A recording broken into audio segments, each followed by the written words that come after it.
DramaAlert Nation, I'm your host, Killer Keemstar. Let's get right into the news. Now, our first story is incredibly sad. That's right, developer Rachel Brake commits suicide after months of cyberbullying.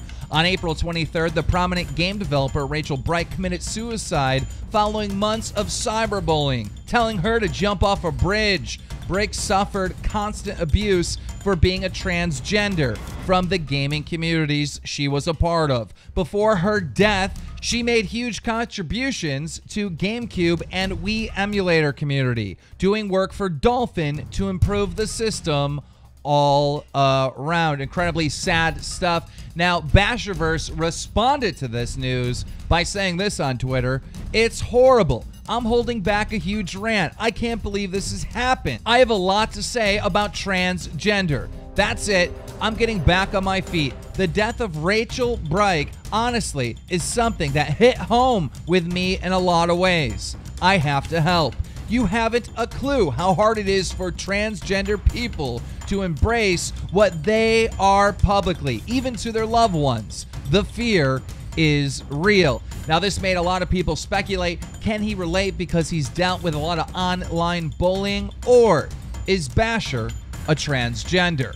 Now, moving into our next story, Banks said this on Twitter: "Giving up isn't usually my style, but sometimes there comes a point where you have to just quit and move on." Now, a lot of people thought that he was quitting FaZe. Not the case. He says this, ha ha ha, "I'm not leaving FaZe. That tweet had nothing to do with FaZe. You guys are silly sometimes." What it might have something to do with is on the 21st, he announced to Twitter, "Just so you guys know, I'm no longer with Nina. She's great. I just need to spend more time grinding and focusing on my future." So that might have to do with his recent breakup with Nina.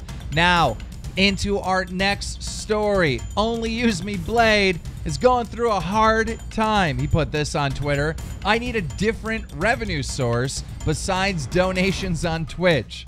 I appreciate all that support me, but this sucks." He got a ton of chargebacks recently.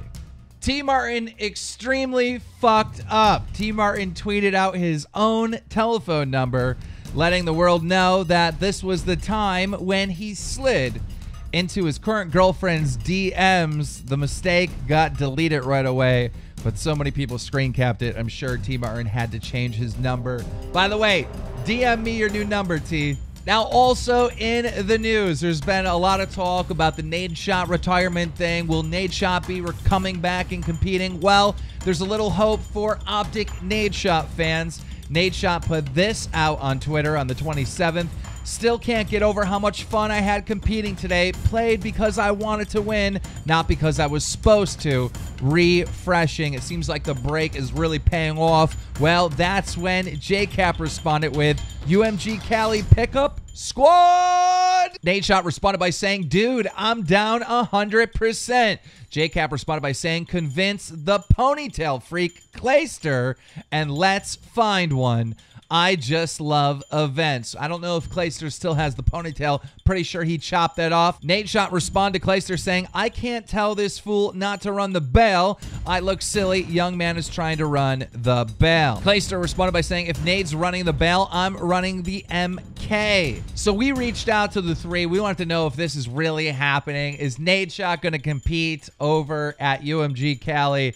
And JCap responded with this: "Whether it happens, it's up to James," meaning Clayster, "and Clayster's girlfriend, Cook Clean Kill, apparently. Fourth hasn't been discussed." So, guys, there's a little bit of possibility that Nadeshot might be competing at the next UMG event. Ladies and gentlemen, that's it for the news today. Guys, if you love and enjoy DramaAlert, let's try to get 5 likes. DramaAlert Nation now over 332,000 subscribers. I have no idea how many subs we have right now.